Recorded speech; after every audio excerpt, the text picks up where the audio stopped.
My wife's relatives acted like I didn't matter until I made money. Then, they tried to cancel the prenup, but I made one move that shut them down completely. When I was 23, I met Emily at a friend's backyard cookout in Denver.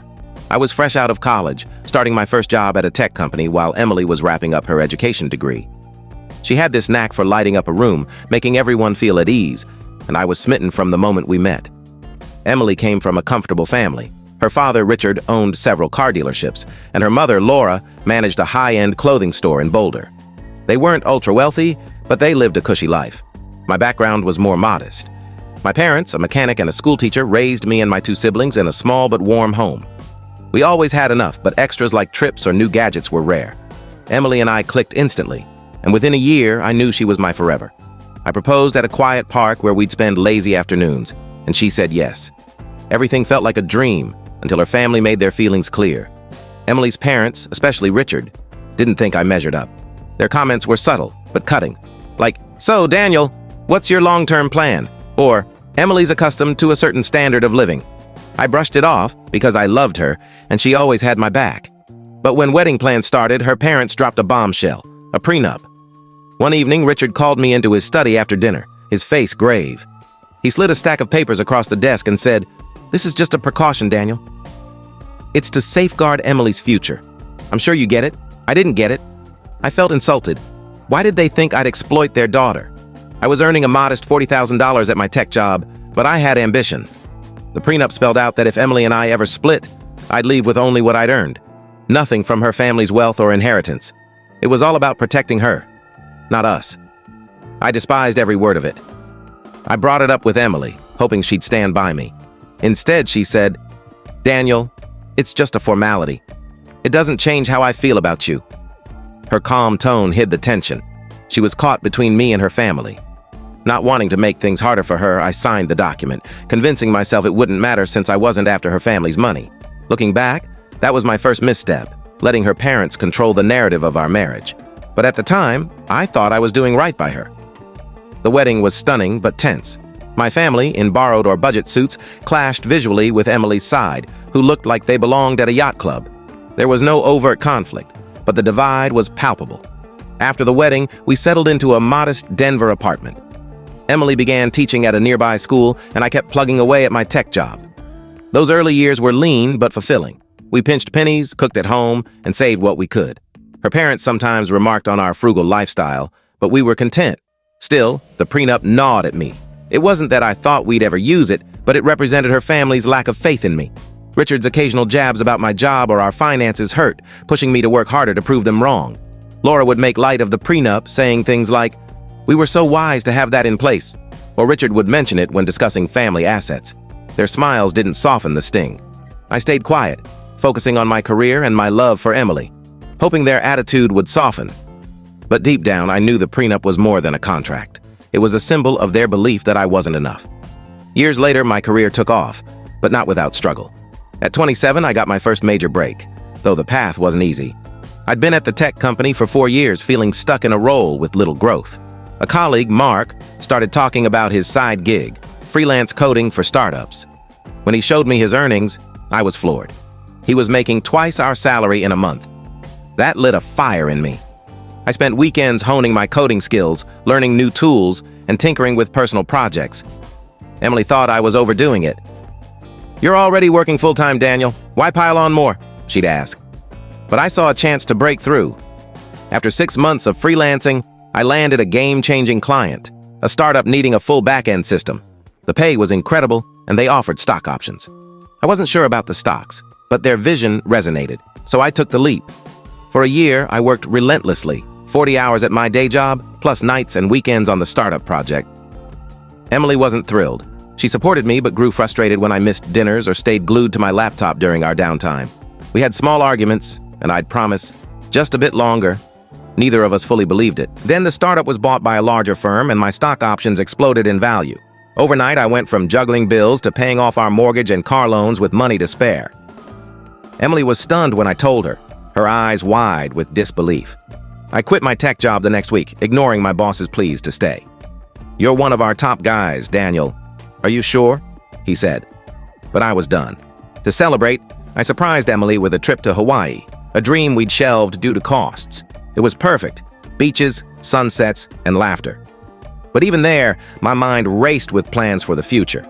I loved the freedom of working for myself, so I used the acquisition money to start a property management company. Real estate intrigued me as a stable way to build wealth. The learning curve was steep: legal documents, hiring staff, managing operations, but I dove in, studying, attending seminars, and leaning on a mentor from my freelancing days. By 30, the business was thriving. We had steady clients and a solid team, and I was no longer scraping by. I thought I'd finally earn respect from Emily's family. Instead, I got something else. At first, it was subtle. Richard started calling for investment advice. "Hey, Daniel, I'm eyeing some retail space downtown. What's your take?" he'd ask. I was flattered, thinking he valued my success. But then it got personal. "Could you invest with me, just to kick things off?" he said during one call. The deal sounded risky, so I declined politely, saying I wasn't liquid enough. His tone cooled after that, and Emily noticed, asking if something was wrong. I shrugged it off, but I knew he didn't like my refusal. Laura, meanwhile, made her own moves. She'd hinted how costly life had become, saying, "It's tough keeping up with expenses now that Richard's slowing down." Or, "You and Emily are so fortunate to have such stability." Fortunate? That word grated. My success wasn't luck. It was years of grind, but I held my tongue to avoid drama. Things escalated at a family dinner. Over grilled chicken, Richard brought up the prenup. "Daniel, I've been thinking about that agreement we had you sign," he said, slicing his food. "It feels outdated now, don't you think? You've done so well." I froze. The prenup hadn't crossed my mind in years. It was just a formality we'd moved past. "What about it?" I asked warily. "Well, it's unnecessary now, right?" "You've built a great life for Emily," he said. Laura jumped in. "Things have changed, Daniel." Back then, we were protecting Emily. Now it feels pointless. Your family. That word, family, felt like a trap. I glanced at Emily, who avoided my eyes, focusing on her plate. "I don't see a need to change it," I said. "It's not affecting us. It's just a document." Richard's smile tightened, and Laura shot Emily a look, but they dropped it for the night. On the drive home, I asked Emily why she stayed silent. "I don't want to be caught in the middle, Daniel," she sighed. "You know how they are. They just want what's best for me." "And what about us?" I pressed. "This is our marriage." She had no real answer, just talk to them. Don't stress. But I did stress. The pressure grew. Richard and Laura kept raising the prenup, framing it as a casual topic.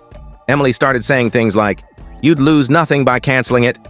I felt cornered, fighting her parents and, increasingly, her.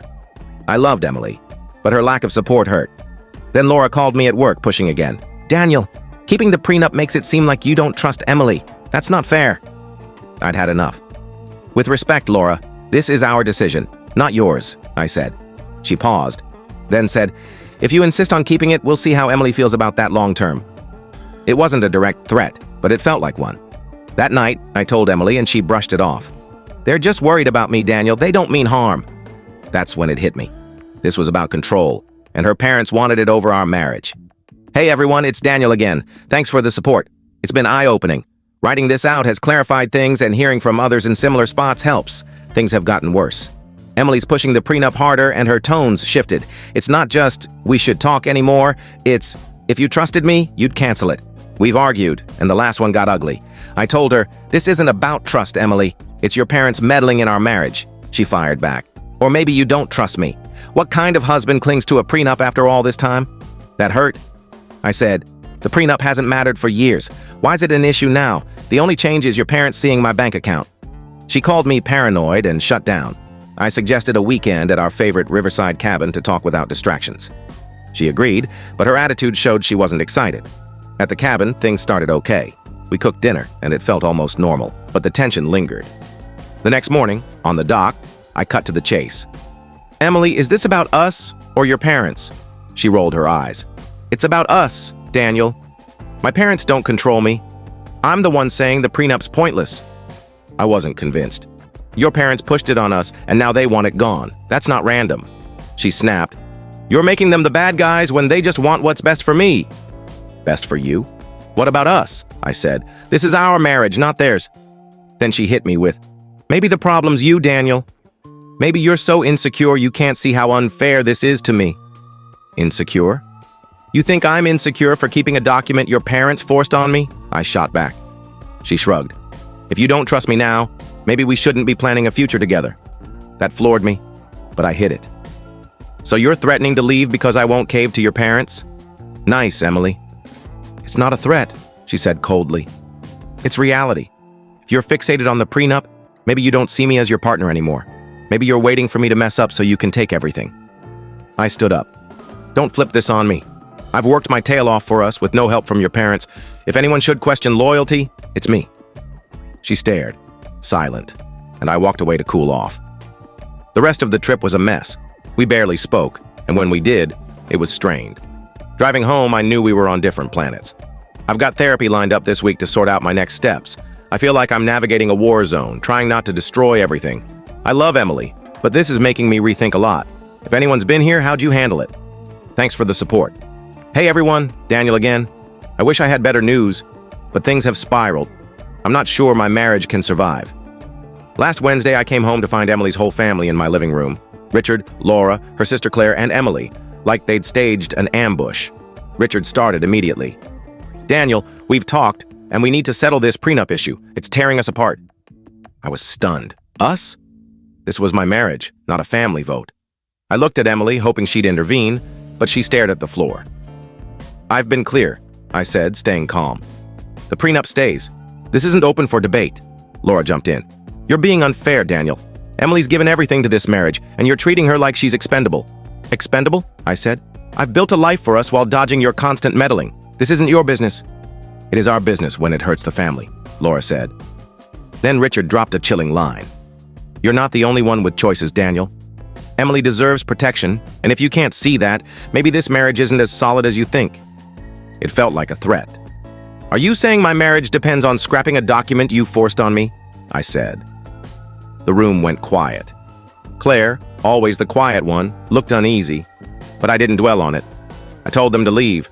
I wasn't going to be cornered in my own home. Emily stayed, and we had our worst fight yet. She called me selfish, and I said I was done being treated like a bank account. It got so bad she stormed out saying she'd stay at her parents' for a few days. I let her go. The next day, Claire called asking to meet. Surprised, I agreed, thinking she might apologize for the ambush. At a coffee shop, she looked exhausted, glancing around nervously. Daniel, I overheard something you need to know, she said. She revealed Emily and her parents had been scheming for months. They said the prenup has to go before Emily can leave you, Claire said, trembling. They want her to get what she's entitled to. I was floored. Leave me? Then Claire dropped the bombshell. She's been seeing someone else, Daniel. Her parents know. That's why they're pushing to cancel the prenup, so she can take something in a divorce. It felt like a punch to the gut. Are you sure? I asked. She nodded. I heard them plan how to make you look like the villain. Claire looked torn. I'm telling you because it's wrong. You don't deserve this. I thanked her and sat there, dazed, piecing it together. Emily's distance, the prenup obsession, the fights. It all clicked. At home, I checked our finances and found unfamiliar charges. Dinners, hotels, even boutiques. I haven't confronted Emily yet, but I'm building a case with my lawyer. They told me to stay level-headed, but it's tough. I'm planning my next move, reeling from a betrayal I never saw coming. Any advice is welcome. Thanks for being here. Hey everyone, Daniel here, hopefully for the last time. This has been a chaotic ride, but I've come out stronger, and it feels incredible to reclaim my life.